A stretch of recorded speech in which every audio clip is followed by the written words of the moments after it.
예수를 믿는데 방해가 되는 것들이 있습니다. 우리가 일하는 직장이 예수를 믿는데 방해가 될 수 있고요. 우리가 하고 있는 그 직업이 예수님을 믿는데 방해가 되는 것들이 있을 수 있습니다. 때로는 우리가 좋아하는 것들이 우리의 취미 생활이나 우리의 운동이나 우리가 가지고 있는 어떤 좋아하는 독서라 할지라도 그것이 때로는 방해가 될 수 있습니다. 그것이 하나님보다 더 우선으로 생각할 때에는 얼마든지 예수를 믿는데 방해가 되는 것이 될 수가 있습니다. 여러분은 어떤 것이 주님 앞에 가까이 가는데 방해가 되고 있습니까? 하나님 앞에 가까이 가는데 물질이나 또 혹은 나의 열정이나 내가 가지고 있는 유효한 것, 이러한 것들이 하나님 앞에 방해가 되며 하나님 앞에 가까이 가는데 방해가 된다면, 그렇다면 여러분 그것을 하나님 앞에 내려놓는 시간이 꼭 필요하다는 것을 기억해야 합니다. 오늘 사도행전에서 예수님의 제자들 베드로와 요한을 통해서 이적을 했는데 이적에 반응하는 사람들을 데리고 이 베드로가 하는 베드로의 설교의 내용입니다. 설교의 내용을 통해서 너희들이 유대인들이 예수님을 믿는데 이런 것들이 방해거리였다라는 것을 이야기하면서 그것을 어떻게 고쳐가야 할 것인가 라는 것을 말씀을 통해서 가르치고 있는 것을 보게 되는데, 먼저 우리가 생각할 것은 잘못된 지식입니다.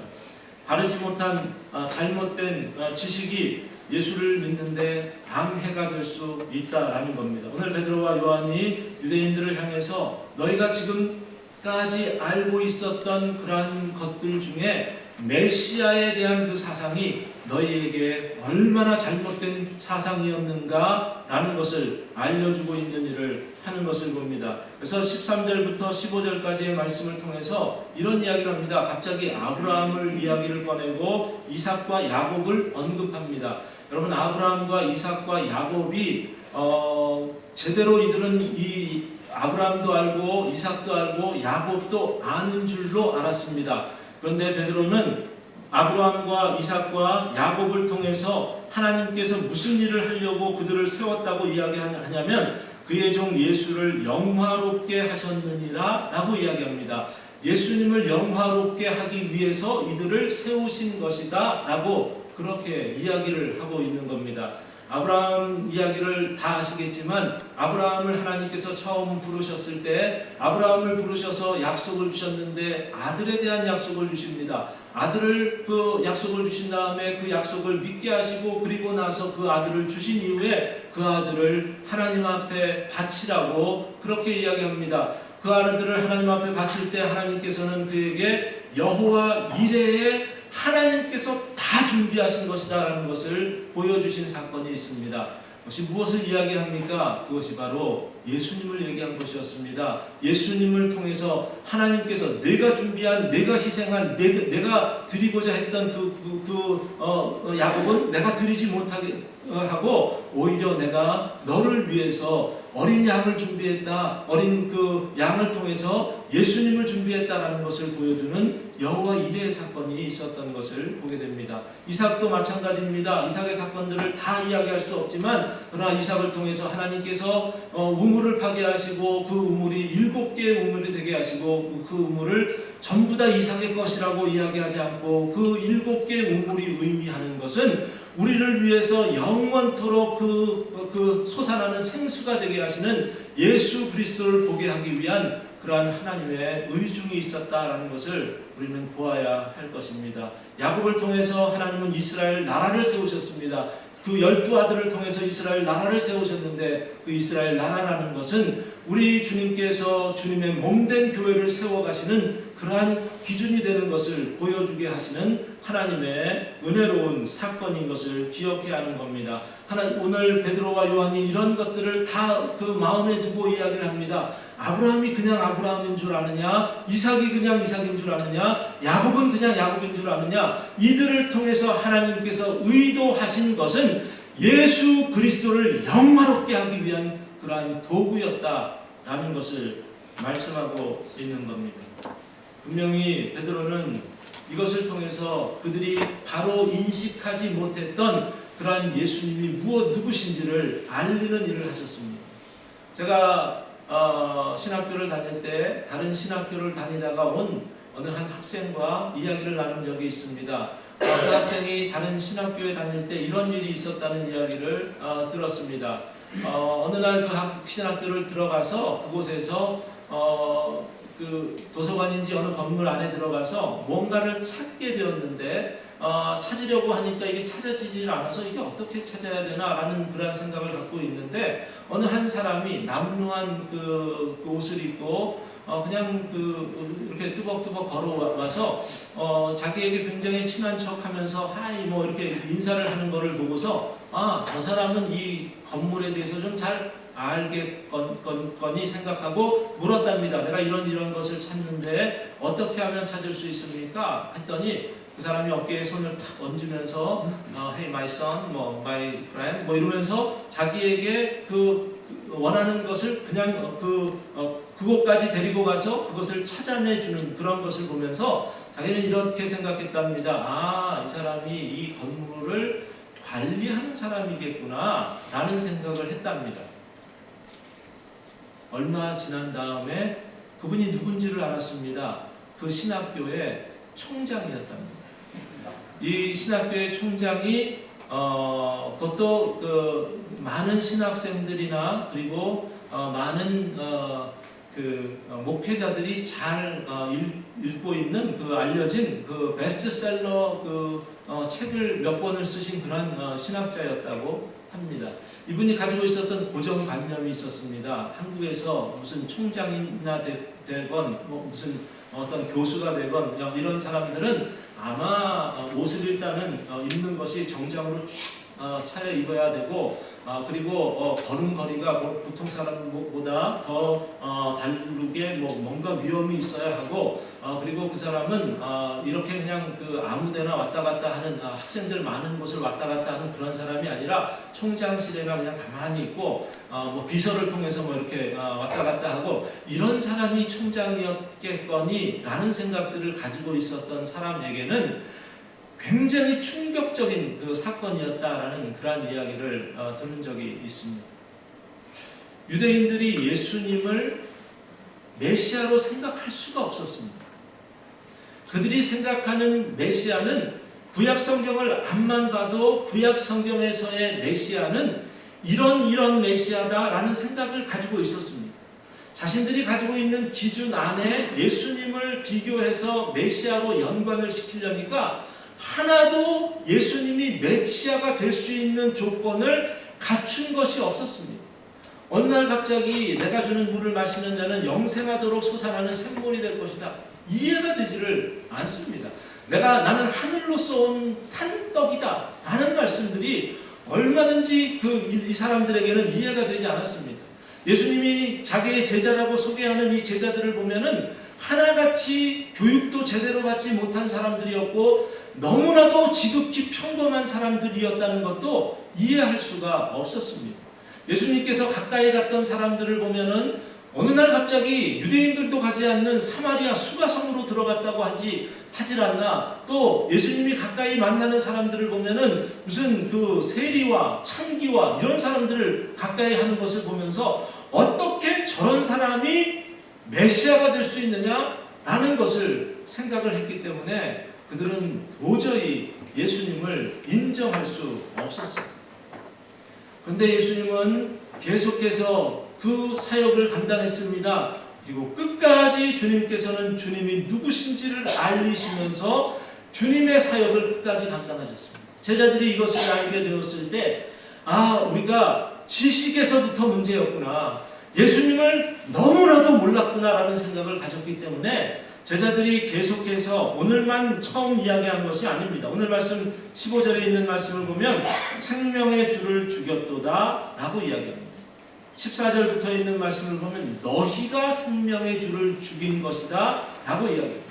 너희가 알고 있는 메시아에 대한 잘못된 기준이 예수님을 그렇게 비교하다가 결국에는 예수님을 죽이는 데까지 이르렀다 라고 이야기합니다. 여러분, 예수를 죽이는 데 이르는 사람들이 교회에서 하나님의 말씀을 안다고 하는 사람들 가운데 얼마든지 있을 수 있습니다. 이단이 어디에서 나옵니까? 하나님의 말씀 가지고 이단을 만들어내는 사람들이 있지 않습니까? 오늘 말씀 가운데 15절에 있는 말씀에서 처음으로 너희가 예수를 죽였도다 라고 베드로가 이야기하지 않습니다. 2장에서 우리가 이미 보았던 말씀 중에 23절을 보면 이런 말씀이 있습니다. 그가 하나님께서 정하신 뜻과 미리 아신 대로 내준 바 되었거늘 너희가 법없는 자들의 손을 빌려 못 박아 죽였으나 너희가 예수를 못 박아 죽였다라고 이야기합니다. 32절에 있는 말씀을 보아도 이 예수를 하나님이 살리신지라 우리가 다 이 일의 증인이다 라고 얘기합니다. 너희가 죽였지만 하나님은 살리셨다. 그리고 그것을 이제야 우리는 증인으로 사역할 수 있게 되었다. 그 이야기를 오늘 15절 3장 15절의 말씀에서 똑같이 이야기하지 않습니까? 생명의 주를 죽였도다. 그러나 하나님이 죽은 자 가운데서 그를 살리셨으니 우리가 이 일의 증인이로다 라고 말씀합니다. 우리가 이 일의 증인이다. 하나님께서 살렸다. 너희는 죽였지만 하나님은 살리셨다 라고 이야기를 합니다. 그들이 예수님이 누군지를 몰랐기 때문에 여기까지 왔습니다. 그래서 오늘 말씀 17절을 보면 형제들아 너희가 알지 못하여서 그리하였으며 라고 말하지 않습니까? 너희가 알지 못해서 이런 일들이 있는 것이다. 알지 못하면 엄청나게 그리스도를 배교하는 일들도 있을 수 있다는 것을 이야기를 하는 겁니다. 믿음의 가장 큰 첫 번째 단추는 아는 것입니다. 하나님을 알지 못하면 여러분의 사역에 문제가 있을 수 있습니다. 하나님을 제대로 알지 못하고 봉사하고 섬기는 것은 하나님 앞에 너무나도 부끄러운 것이라고 생각해야 합니다. 예수님을 오래 믿었다고 오랫동안 교회를 다녔다고 그것이 중요한 것이 아닙니다. 내가 하나님을 제대로 아는지, 예수님이 왜 이 땅에 오셨고 내가 믿는 그 주님은 나를 위해서 내가 주를 믿으면 주께서 나를 어디까지 인도하실 수 있는 분인지 이것을 여러분이 지금 알지 못한다면 그렇다면 기도해야 합니다. 하나님 앞에 매달려야 합니다.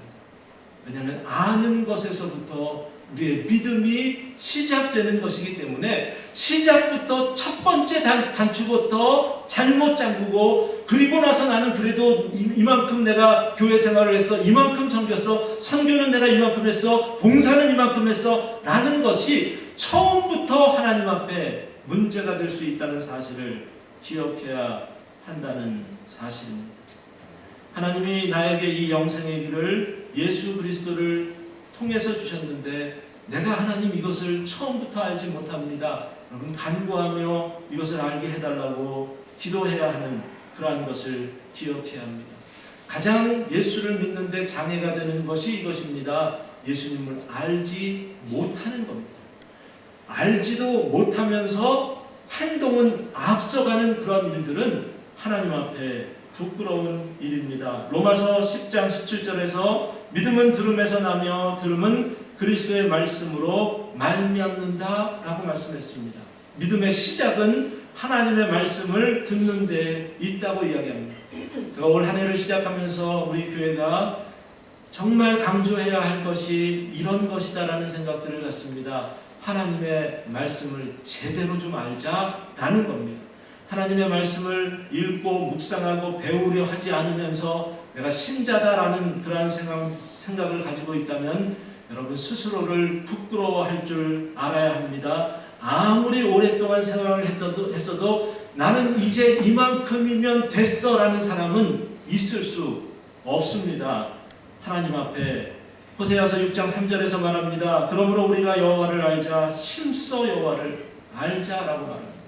호세아서 6장 6절에서도 말합니다. 나는 인애를 원하고 제사를 원하지 아니하며 번제보다 하나님을 아는 것을 원한다 말씀합니다. 내가 무엇으로 하나님 앞에 어떻게 예배를 드리고 어떤 방식으로 하나님을 섬기고 하는 것보다 내가 정말 하나님을 제대로 알고 있는가, 하나님은 그것을 원하신다라고 말씀하고 있습니다. 그리고 오늘 말씀을 보시면 또 한 가지 예수를 믿는데 방해가 되는 것이 있는 것을 소개합니다. 그것은 기적과 표적입니다. 제자들은 날 때부터 장애를 가지고 걷지 못하는 이 사람에게 낫게 하는 그런 이적을 행했습니다. 이 이적을 행하자마자 무슨 반응이 있었냐면 낫게 된 사람부터 베드로와 요한을 붙잡기를 시작합니다. 그 모습을 보았던 모든 사람들이 그 기적도 보고 그 사람의 행동을 보고 모든 사람들이 무엇을 보게 되냐면 요한과 베드로를 따르고 쫓아가는 일이 있게 됩니다. 그들이 솔로몬의 행각으로 가니까 그곳에 수많은 사람들이 모여있게 되는 것을 봅니다. 여러분, 베드로와 요한이 이 모습을 보면서 무슨 생각을 했을까? 우리가 옛날에 이랬었는데 예수님께서 이적을 행한 다음에 이적의 그 자리에서 우리를 빨리 재촉해서 딴 곳으로 보내셨을 때에는 예수님이 왜 이러셨을까? 라고 생각했었는데 사람들이 쫓아오면은 사람들이 쫓아오는 그 사람들을 민망하게 할 정도로 예수님은 너희가 나를 따르는 것은 표적을 본 까닭이 아니냐, 떡을 먹고 배부른 까닭이 아니냐 라고 말씀을 하시면서 그 사람들을 마치 흩어보내듯이 그렇게 했는데 왜 예수님이 그렇게 했을까? 예수님이 그렇게 하지 말고 찾아오는 사람을 그들을 통해서 예수님의 사역을 더 번창케 할 수 있었는데 예수님이 왜 그렇게 하셨을까? 그때는 이해하지 못했는데 지금 똑같은 무리들이 자신들을 찾아오는 그 모습을 보면서 이제는 우리가 알겠다. 나는 그러한 반응을 하고 있는 것이 제자들의 모습이었던 것을 보게 됩니다. 그래서 오늘 말씀 13절에 있는 말씀을 보면 그 12절에 있는 말씀을 보면 같이 한번 읽습니다. 베드로가 이것을 보고 백성에게 말하되 이스라엘 사람들아 이 일을 왜 놀랍게 여기느냐 우리 개인의 권능과 경건으로 이 사람을 걷게 한 것처럼 왜 우리를 주목하느냐. 여러분, 이 이야기가 예수님이 전에 사람들을 향해서 했던 그런 말씀처럼 보여지지 않습니까? 왜 너희가 이것 때문에 놀라느냐? 왜 너희가 이것 때문에 이것에만 우리를 주목하느냐라는 이 말은 기적을 주목하고 있느냐라고 하는 그러한 말과도 동일한 말입니다. 저는 그래도 기적을 사모합니다. 제가 교회를 위해서 기도할 때 제가 우리 성도님들 아까도 말씀드렸지만 우리 여러 새생명교회 성도님들 또 수술 받으시는 이런 소식을 들을 때마다 하나님 앞에 기적을 간구하는 부분들이 있습니다. 우리의 가정을 위해서 기도할 때도 내 자녀들과 자녀들의 건강을 위해서 기도할 때도 하나님 앞에 기적을 사모하며 기도합니다. 만약에 저에게 큰 질병이 찾아와서 얼마 내가 살지 못하게 되었다라고 한다면 저는 분명히 기도할 겁니다. 저는 기적을 사모하며 하나님 앞에 기도할 겁니다. 그러나 저는 여기에 주목하지는 않을 겁니다. 않고 싶습니다. 기적에 주목하고 싶지 않습니다. 그때 가봐야 알겠지만 기적에 주목하는 것은 올바른 신앙이 아니고 오히려 우리가 하나님 앞에 바로 가는데 믿음의 방해가 될 수가 있습니다. 기적은 사모할 수는 있어도 주목해서는 안 됩니다. 제자들은 지금 이적을 행했습니다.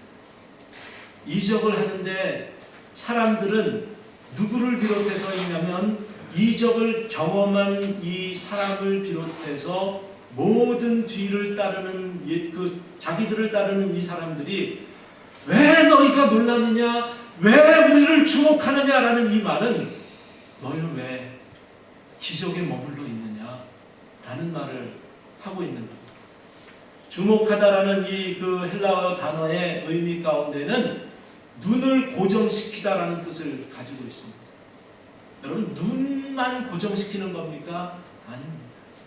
마음도 고정을 시키고 온 우리의 전부를 거기에 고정시키는 일들이 잊게 된다는 것을.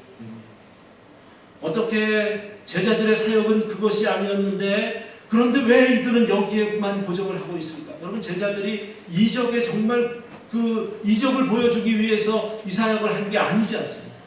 처음부터 그렇게 제자들이 사역을 했습니다. 한번 찾아보십시오. 3장 6절에 있는 말씀을 같이 한번 읽습니다. 베드로가 이르되 은과 금은 내게 없거니와 내게 있는 이것을 내게 주노니 나사렛 예수 그리스도의 이름으로 일어나 걸으라 하고, 베드로와 요한이 이 사람에게 고정시키게 하기 위한 그 이름이 있었습니다. 기적이 아니었습니다. 내가 기적을 하나님 앞에 사모해봐라. 내가 하나님 앞에 기도할 테니까 그거 만들어내자 라고 이야기한 것이 아닙니다. 나에게는 은도 없고 금도 없다. 내게 있는 것은 나사렛 예수 그리스도의 이름이다. 내가 이것을 너희에게 줄 수 있다 라고 이야기합니다. 내가 주목해야 할 것이 있다. 나사렛 예수 그리스도의 이름입니다. 여기에 주목하라고 했는데 일어나서 기적을 경험한 이 사람도 주목을 어디에 하기 시작했냐면 베드로와 요한에게 주목하기 시작했습니다. 그래서 이 11절에서 나은 사람이 베드로와 요한을 붙잡았다라고 이야기합니다. 베드로와 요한이 전부인 줄 알았습니다. 이 사람만 붙잡으면 또 다른 이적들도 행할 수 있다라는 그런 생각이 들었고, 그 사람 앞에 감사하고 감격하는 그 모습을 보여주고 있습니다. 다른 사람들도 다 마찬가지입니다. 이적을 경험한 사람이 그러니까 모든 사람들이 자신들의 시선을 누구에게 집중하고 있냐면 바로 베드로와 요한에게 집중하고 있습니다. 베드로와 요한이 오늘 이 이야기를 들으면서 무엇을 이야기합니까? 오늘 이 말씀 가운데서 베드로와 요한이 이렇게 이야기를 합니다. 16절에 있는 말씀을 보시면 그 이름을 믿음으로 그 이름이 너희가 보고 아는 이 사람을 성하게 하였나니 예수로 말미암아 난 믿음이 너희 모든 사람 앞에서 이같이 완전히 낫게 하였느니라. 무엇을 이야기하고 있습니까? 이적이 중요하다는 것을 이야기한 것이 아니라 믿음을 이야기하고 있습니다. 믿음이 낫게 했다라고 이야기합니다. 그 이름 예수님을 믿는 그 믿음이 낫게 했다라고 이야기하는데 그 낫게 한 것에 믿음이라는 것이 이 사람이 처음부터 갖게 된 믿음. 여러분, 이 사람이 예수님을 믿었기 때문에 하나님께서 낫게 해주신 것 같습니까? 정말? 예수님 내가 믿으면 예수님이 나를 낫게 해주실 거야 라고 생각했기 때문에 그것에 대한 보상으로 낫게 해주신 겁니까? 그것도 아닙니다. 이 사람은 예수님에 대해서 잘 알지도 못했습니다. 그냥 구걸할 때 그냥 나에게 먹을 거나 주지 라는 생각을 가졌던 사람입니다. 그런데 이 사람에게 믿음을 심어주기로 작정한 분이 계십니다. 예수님. 예수님이 이 사람에게 믿음을 심어주기 위해서 먼저 누구를 움직였습니까?